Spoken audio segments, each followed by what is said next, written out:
So dear student, आज हम लोग बात करने वाले हैं लाइफ प्रोसेस की। सबसे पहले सोचते हैं कि लाइफ प्रोसेस होता ही क्या है। देखिए सिंपल सी बात है, एक होती है लाइफ, एक होती है प्रोसेस। लाइफ मीन्स होता है जीवन और प्रोसेस मीन्स होता है प्रक्रियाएं। यानी कि जीवन को चलाने के लिए जितनी भी प्रक्रियाएं होती हैं that is called life process. अब वो प्रक्रियाएं होती कौन कौन सी हैं? देखिए हमारी लाइफ में क्या होता है कि अगर हम लोग डेली के अपना लाइफ रूटीन देखते हैं तो हम सुबह उठने से लेकर के रात में सोने तक में जितनी भी प्रोसेस होती हैं, हमारा खाना पीना, चलना, दौड़ना, भागना, ठीक है, और फिर उसके बाद सोने के बाद भी हमारे बॉडी के अंदर बहुत सारी एक्टिविटीज़ चलती रहती हैं। क्या हमारी धड़कनें बंद हो जाती हैं? नहीं। क्या हम सांस लेना बंद करते हैं? नहीं।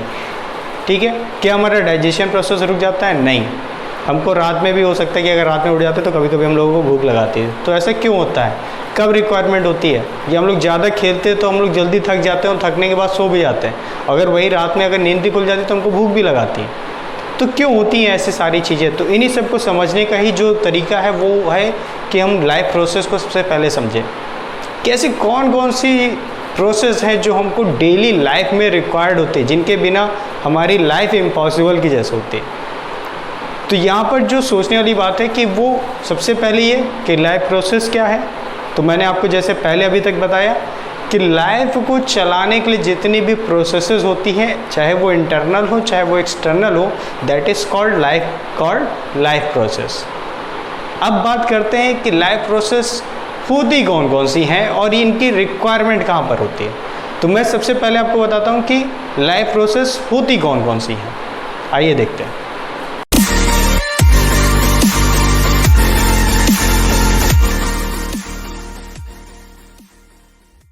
बात कर लेते हैं कि लाइफ प्रोसेस होती कौन सी है। देखिए मैं एकदम सिंपल से वर्ड्स में आपको बताना चाहूँगा कि जो भी हमारी डेली रूटीन होता है उसमें हम अपनी लाइफ प्रोसेस को देख सकते हैं और इन लाइफ प्रोसेस के बिना हम अपनी लाइफ को इमेजिन भी नहीं कर सकते। ठीक है। तो वो लाइफ प्रोसेस कौन कौन सी होती है? मान लीजिए आप अपनी लाइफ स्टाइल के हिसाब से लेकर के चलिएगा कि आप सुबह सो करके उठते हैं, उसके बाद से आपके साथ क्या क्या होता है। देखिए जो पहली लाइफ प्रोसेस है उसमें आप जाएंगे तो वो है, पहली लाइफ प्रोसेस है आपकी न्यूट्रिशन। न्यूट्रिशंस यानी आपको खाना। ठीक है। न्यूट्रिशन एक्चुअली आपके क्या बात है कि आप लोग डेली जब उठते हैं तो आप अपने स्कूल जाते होंगे, स्कूल में खेलते भी होंगे, फिर शाम को भी आते हैं तो कोचिंग वगैरह, ट्यूशन्स वगैरह के लिए। तो पूरे दिन करते करते आपको वो एनर्जी मिलती कहाँ से? तो वो एनर्जी आपको कहाँ मिलती है? न्यूट्रिशन। मान लीजिए सुबह आपको ब्रेकफास्ट नहीं दिया जाए, दोपहर में आपको लंच नहीं दिया जाए, इवनिंग में भी आपको ब्रेकफास्ट नहीं दें और रात में आपको डिनर नहीं दें, क्या होगा आपके साथ कि आपकी जो एनर्जी लेवल होगी वो बहुत ही लोअर हो जाएगी, बहुत ही नीचे हो जाएगी। आपके पास इतनी भी एनर्जी नहीं होगी कि आप अपने डेली के जो भी वर्क होते हैं आप उनको कंप्लीट कर सकें। ठीक है। तो nutrition is the most important life process. ठीक है। जो भी हम लोग डिस्कस करेंगे वो सबसे मोस्ट इम्पॉर्टेंट लाइफ प्रोसेस है। इनके बिना हम अपनी लाइफ को इमेजिन नहीं कर सकते। तो क्या आप न्यूट्रिशन के बिना अपनी लाइफ को इमेजिन कर सकते हैं कि आप बिना खाए पिए रह सकते हैं? तो नहीं हो सकता। ठीक है। तो सबसे पहली लाइफ प्रोसेस मैंने आपको बताई न्यूट्रिशन। सेकेंड में है रिस्पायरेशन। इस रिस्पायरेशन को समझने के लिए आप देखें कि क्या होता है कि जो हम लोग सांस लेते हैं, क्या हम इमेजिन कर सकते हैं? अगर मैं आपसे कहूँ कि आप अपने नाक और मुंह को बंद कर लीजिए, आप अपनी नाक और मुंह को बंद कर लीजिए, तो मैक्सिमम आप 45 सेकेंड्स तक ही जाएंगे। अगर आप 60 सेकेंड तक जा सकते हैं ठीक है, लेकिन उसके बाद क्या होगा? अगर आप रिस्पायरेशन नहीं लेते हैं, ठीक है, तो रिस्पायरेशन ना लेने की वजह से आपकी बॉडी के साथ क्या होगा कि आपको बड़ा अजीब सा फील होगा और इतनी बेचैनी हो जाएगी कि आप वापस से आपकी बॉडी ऑटोमेटिकली आपका हाथ पीछे खींच देगी और आप सांस लेना शुरू कर देंगे। ठीक है।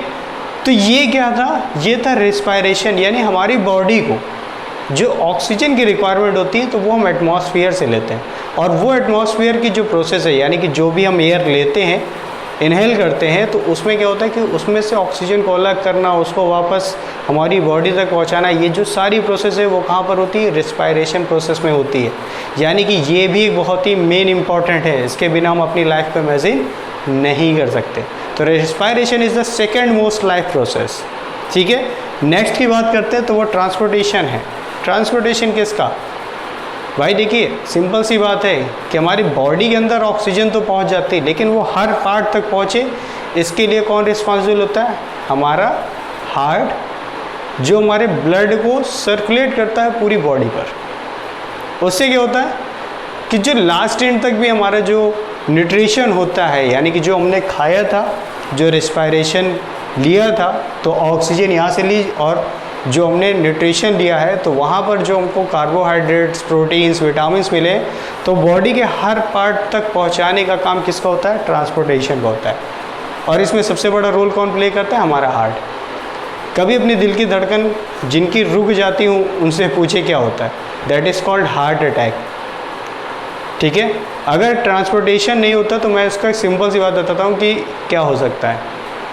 कभी कभी हम लोग एक ही पोस्चर में बहुत देर तक बैठे रहते हैं, या कभी आप अपना हाथ इसको बहुत देर तक दबा के रखेंगे तो क्या होता है कि जब इसमें ब्लड सर्कुलेशन नहीं होता तो ये हाथ आपका क्या होता है? काम करना धीरे धीरे बंद करना शुरू कर देता है। तो ये हमको क्या इंडिकेट करता है कि ये इंडिकेट करता है कि ट्रांसपोर्टेशन की हमारी बॉडी के अंदर कितनी रिक्वायरमेंट है। अगर हमारी बॉडी के भी पार्ट्स को, बॉडी पार्ट्स को भी, यानी इन फिंगर्स को भी अगर ठीक से ब्लड नहीं पहुँचे, इन पर ऑक्सीजन, न्यूट्रिशन नहीं पहुँचे यहाँ तक लास्ट तक में, तो ये भी काम करना बंद कर देते हैं। और वो न्यूट्रिशन सप्लाई कौन करता है? हमारे ब्लड सेल्स। और उन ब्लड सेल्स को सप्लाई कौन करता है? हमारा हार्ट पंप करता रहता है। तो यानी कि अगर हमारे दिल की धड़कन भी काम करना बंद कर देना तो इसके बिना तो कभी सोच ही नहीं सकते। ठीक है, करने की ज़रूरत नहीं है, इट्स अ सिंपल एग्जाम्पल। फिर नेक्स्ट में आते हैं तो नेक्स्ट हमारा एक्सक्रेशन। देखिए बॉडी के अंदर बहुत सारी चीज़ें हमारे न्यूट्रिशन से पहुंच जाते हैं, हमने खाया पिया, उनमें से हमने क्या किया, अपने मोस्टली अपने न्यूट्रिशन को तो अलग कर लिया, लेकिन उसके बाद भी बहुत सारा वेस्ट मटेरियल बचता है। ये हमारी बॉडी में जो डेड सेल्स होती हैं, ब्लड सेल्स होती हैं, तो उनकी भी एक लाइफ ड्यूरेशन होती है, उसके बाद वो क्या हो जाती है? डेड हो जाती है।